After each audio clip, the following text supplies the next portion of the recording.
হ্যাঁ সবকিছুই করতেছি 2-3 মিনিট। তাহলে দ্বিতীয় কাজ কি? আমাদেরকে পরিশুদ্ধ করা। 3 নম্বর কাজ ওয়ায়ুআল্লিমুহুমুল কিতাবা ওয়াল হিকমা। এটা কোরআনের আয়াত থেকে বলতেছে, রাসূলের কিশোর রাসূল ওয়ায়ুআল্লিমুহুমুল কিতাব ওয়াল হিকমা। রাসূলের সুন্নাহ, কোরআন, হাদিস, এই কিতাবগুলি কি শিক্ষা দেওয়া এবং এর যত হিকমত আছে হিকমত আপনাদের আমাদেরকে মুসলমান হিসেবে শিক্ষা। হিকমত কি? উদউ ইলা সাবিলি রাব্বিকা বিল হিকমাতি ওয়াল মাউইযাতিল হাসানা। তোমরা দ্বীনের পথে লোকদেরকে ডাকো সুন্দর কথার মাধ্যমে। মানে আপনি মানুষকে পিটেই আনতে আল্লাহ বলে নাই, সুন্দর কথার মাধ্যমে, কৌশলের মাধ্যমে, হিকমতের মাধ্যমে। হিকমত মানে কৌশল। আমরা কিন্তু অনেকেই এই অমুসলিমদের সাথে ফেসবুকে অনেক রাগারাগি করে আমরা মানে খারাপ ভাষা ইউজ করি, এগুলি কখনো করবেন না। এর মাধ্যমে ইসলামের কোনো লাভ হয় না, ক্ষতি ছাড়া।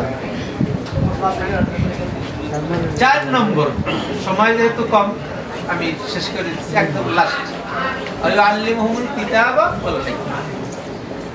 এরপরে এর মাধ্যমে যারা একদল সৎ এবং যোগ্য লোক তৈরি হবে, সৎ এই মাধ্যমে কি হবে? একদল সৎ ও যোগ্য লোক তৈরি হবে। হইলে আল্লাহ বলতেছে আল্লাযীনা ইম্মাক্কানাহুম ফিল আরদ, আমি তাদের হাতে ক্ষমতা তুলে, তাদের হাতে। এই যে যারা সৎ এবং যোগ্য একদল সুদক্ষ কর্মী বাহিনী যখন আল্লাহর জমিনে আল্লাহর দ্বীন কায়েমের জন্য একদল পাগল তৈরি হবে, যারা আল্লাহর দ্বীন কায়েমের জন্য কি হয়ে যায়? পাগল হয়ে যায়। আপনি দেখবেন যে আল্লাহর দ্বীনের জন্য এই যে মাথায় চুল রাখলে অনেক সুন্দর লাগে না? দাড়ি শেভ করলে সুন্দর লাগে না? এইগুলি কি করে দাড়ি রাখতেছে, মাথার চুল কামাইয়ে ফেলতেছে, হ্যাঁ? কার জন্য? আল্লাহর জন্য। যা কিছু করে আল্লাহর জন্য। তাই আল্লাহকে পাওয়ার উদ্দেশ্যে একদল সৎ ও যোগ্য লোক তৈরি হবে, একদল পাগল তৈরি হবে। এদেরকে পাগল বলা হয়। কার জন্য পাগল? আল্লাহর জন্য, আল্লাহর দ্বীনের জন্য, আল্লাহর দ্বীনকে প্রতিষ্ঠিত করার জন্য।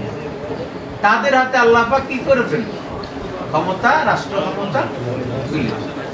এবং তারা রাষ্ট্র ক্ষমতা গেলে নামাজ কায়েম করবে, যাকাত আদায় করবে, দ্বীন প্রতিষ্ঠার মাধ্যমে দেশে এমন শান্তি আসবে যে শান্তি আল্লাহ রাসূল সাল্লাল্লাহু আলাইহি ওয়াসাল্লাম এবং খোলাফায়ে রাশিদার যুগে যে শান্তি প্রতিষ্ঠিত হয়েছিল, মানুষ দরজা খুলে ঘুমাতে পারত, যাকাত নেওয়ার কোনো লোক ছিল না, মানুষ মানুষের মারামারি, কাটাকাটি, হানাহানি সব কিছু আল্লাহ রাসূল সাল্লাল্লাহু আলাইহি ওয়াসাল্লাম বন্ধ করে দিয়েছেন।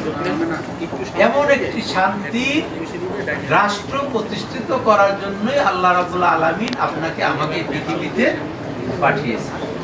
এই উপরে যাতে আমরা প্রতিষ্ঠিত হতে পারি, আমাদের ব্যক্তিগত যে দোষ ত্রুটি আছে এই দোষ ত্রুটিগুলি যাতে আমরা নিজেদের চেষ্টা সাধনার মাধ্যমে দূর করতে পারি, এই উদাত্ত আহ্বান রেখে আমি আমার সংক্ষিপ্ত বক্তব্য এখানেই শেষ করছি। ওয়া আখির দাওয়ানা আলহামদুলিল্লাহি রাব্বিল আলামিন। আসসালামু আলাইকুম।